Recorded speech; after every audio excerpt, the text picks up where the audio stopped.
On August 17, 2013, an ex-army major who had squandered £750,000, losing his home, job, family, and children, shares his story with an audience about his life before the downfall. He was once the youngest major in the British Army, awarded for graduating top of his intake and led 460 men on a high-pressure operational tour, but left at age 30 due to lack of promotion opportunities to seek fortune in the city. After working diligently to rise from a self-taught employee to a successful managing director in London with a loving family and comfortable lifestyle, the protagonist faces challenges as he is overlooked for a promotion and discovers his son Matthew has right-side hemiplegia, a form of cerebral palsy caused by a stroke at birth, which could potentially lead to epilepsy.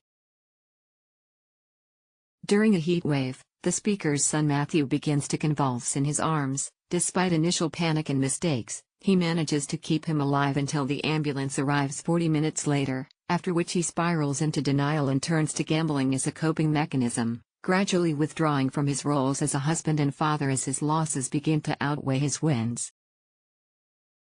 After losing a significant amount of money on a tennis match bet, the protagonist secretly borrows more money and continues his lavish lifestyle to hide his gambling addiction from his wife, Emma, even endangering their potential home purchase with his mounting debt.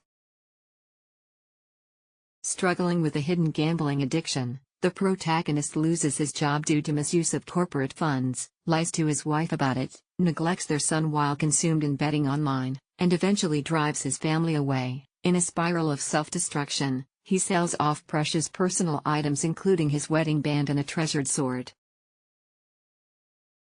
After selling a cherished sword and contemplating serious crime or suicide due to his dire circumstances, the protagonist receives an intervention from his family, returns home to Kent, prays for healing and stops gambling. He eventually regains his self-esteem, swims across the channel for charity and reunites with his family.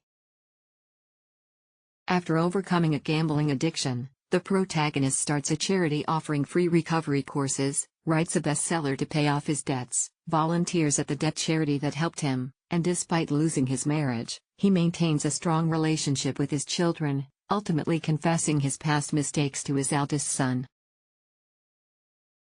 A character warns another not to repeat an action, who responds they have no intention to and expresses gratitude.